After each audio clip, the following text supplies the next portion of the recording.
Welcome to Follow the Money. I'm Eric Bowling. President Obama ended his address last night by saying, we do big things. Really? Big things like what? Big things like increasing the national debt by $3.6 trillion in 2 years? Big things like an unemployment rate that's topped 9% for 20 months in a row, the longest stretch ever. And now this, the push for green energy, a new partnership which General Electric threatens jobs and takes away many of the things we've used our whole lives. Perfectly good things made here in America. What's more American than the light bulb? Look at this. Invented by an American icon, Thomas Edison, the classic light bulb made in Cleveland by General Electric. Cheap, reliable, made by hardworking Americans, but GE lobbied hard and spent millions to outlaw these bulbs to make these things. They cost twice as much, and guess what? They're made in China, not Cleveland. And now the head of GE is advising the president on jobs creation. Really?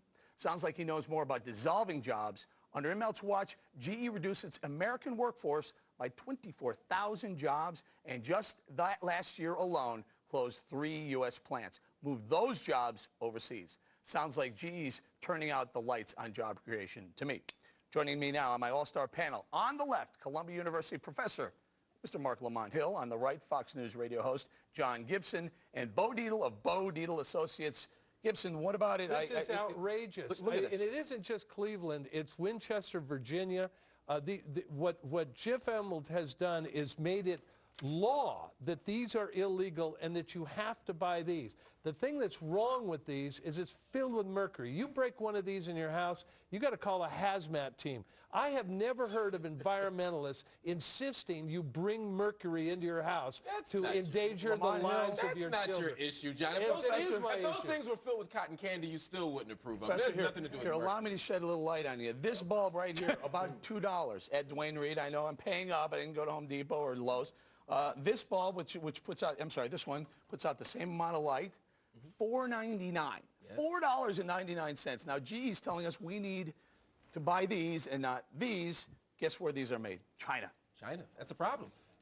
But they're not. They're two separate issues here. One is whether or not we need to be environmentally conscious. The other thing is, do we need to protect American jobs?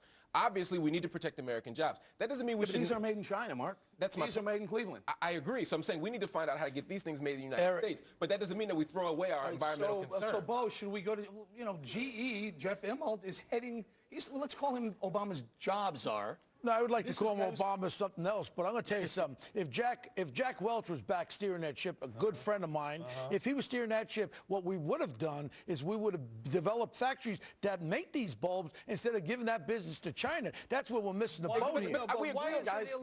Guys, hold on. We're going to delve very much deeply into this. You won't be able to avoid the so-called green and clean energy. Here's how President Obama put it last night. Tonight, I challenge you to join me in setting a new goal. By 2035, 80% of America's electricity will come from clean energy sources. Some folks want wind and solar. Others want nuclear, clean coal, and natural gas.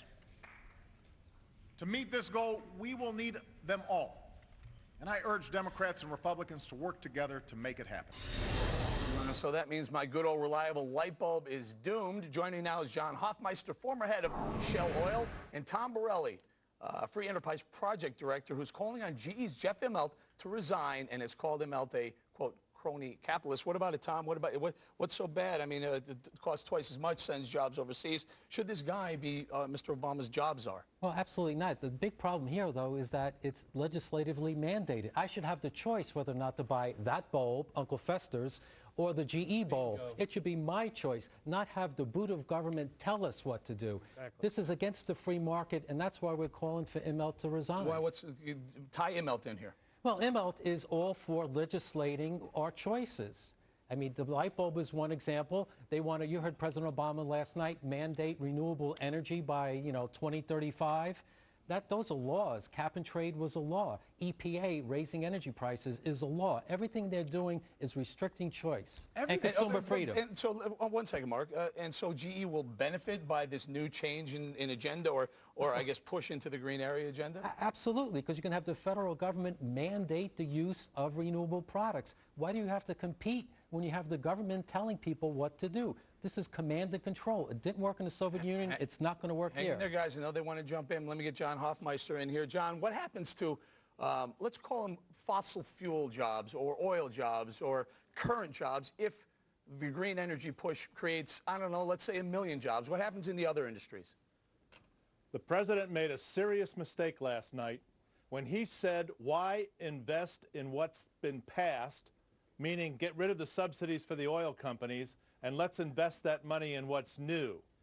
What he has to come to understand is that we use 20 million barrels a day of oil in this country.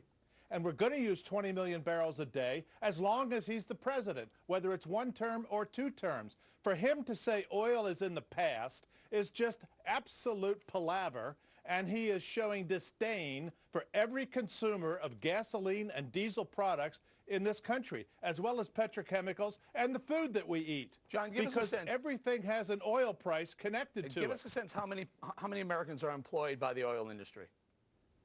9.2 million people work in oil and gas. And I've been saying if we went back to 10 million barrels of production when we are at 7, we used to be at 10, we used 20, we could create 3 million more jobs. So to me, the president is not even credible when he's talking so-called green jobs, and he is ignoring 3 million American jobs that cannot be exported. I feel strongly about that. Guys. Let me go ahead, Mark. Yeah, I was going to say, I agree with one point, and that is that the president didn't do himself any favors last night by alienating the oil industry or by alienating people. But Mark, Mark, please, you heard it from Hoffmeister. If you create a green job, you might lose 1 or 2 or 3 non-green jobs or oil jobs or energy jobs. No, and I think what the president has been saying fairly consistently is that sometimes you have to make short-term losses to have big-term gains. You have to have an investment strategy that allows us to expand and create jobs long-term. How's that working out for you? No, I mean, what else do you do, though? I mean, Short-term losses, John. Short-term losses. We've had short-term losses. That sounds like a football coach. I was wondering why Hoffmeister didn't bring up the president saying we got to have solar shingles. Well, that's going to save us from the oil companies. Solar shingles. You know what? I know I'm on the right. We're going to be wasting taxpayer money for a decade. I'm on the right side here. I know. I had lunch today with a guy from American Building Maintenance. Henrik Slipsaga. He runs American $5 billion company. They just bought a green company. They showed up to 35% where they can install different air conditioning units, these light bulbs, where they can save 35%. Honestly, I am for saving and using less energy with that. But give the jobs to the Americans, and let's start developing these bulbs. That's been my point from the beginning, Eric, and that's the point we've been missing. Hold on. But this whole green agenda, I want to bring it back to GE here. They're in the places where this green agenda is headed: wind energy, geothermal energy. If I'm not mistaken, solar panels. I could be wrong on that one, but a lot of the green infrastructure is GE based. Oh, absolutely. Should this guy be no, on both sides of this fence? It's a conflict of interest. It's clear. I mean, both Obama and Immelt bet their fortunes, political and economic, on the green energy bandwagon. Obama's stimulus had $60 billion for green jobs and green clean energy. Where are the jobs? Immelt has done the same thing. They're doubling down. They're locking hands together. Hoffmeister, to be fair and balanced here, what about the oil industry? What type of, I don't know, tax benefits, tax breaks is the oil industry getting?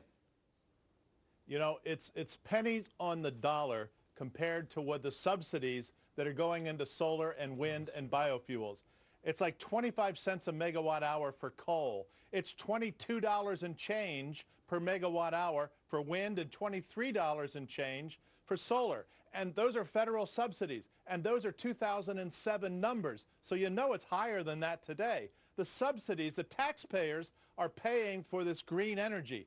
The private investors are paying for fossil energy. Good point. And they'll be creating more jobs with private money than public money. The subsidies that go into green are taxpayer subsidies. The ones that are going to are private. No, I'm not disputing that point at all. But the point that I am disputing that you all are making is that somehow it's problematic to have this level of investment in renewable energy when long term that's the only way this nation will be safe economically. Only when it costs us when it's taxpayer money. What was wrong with this? I mean, this bulb was perfectly good. Now we've been legislated. It's illegal to buy one of these. It's illegal to sell John, them. are you telling me that if that bulb, your point was about mercury, are you telling me that if that bulb were not filled with mercury, that you would still say that is just as environmentally sound as that one? Why don't I get to choose it? No, Why that's a different point. You said that bulb was perfectly fine. It's not perfectly fine. Mark, This is illegal in California. I understand This is that. a 100-watt bulb. It's now illegal. I understand that it's By illegal. 200, by But that's not the 2000 point John was making. John was saying pot's that legal. there's no advantage of that bulb over that one. That's but simply unfactual. in That rea- there's environmental in advantage to that bulb. In reality, with the mercury content of the other bulb, that is a toxic. If that breaks on your floor in your house, you have a toxic problem. If the Agreed. other one Then let's use American workers to Thank create you. a better model. Hey, John, hey, Hoffmeister. I agree with you. Hoffmeister, I'm trying to figure out how Mark Lamont Hill is going to get an American worker when these things are made in China. It sounds like these jobs are going to China. We're shipping them from America overseas. Well, what GE is doing in that case is they're playing to their investors. They make so much more margin on the fluorescent bulbs than they do on the incandescent bulbs, that why would they build the incandescent and make less margin when they can do so well on the fluorescent bulbs? And yes, it's even cheaper doing it in China. All right. John, we're going to have to leave it there. John Hoffmeister and Tom Borelli, appreciate your time, you guys. Besides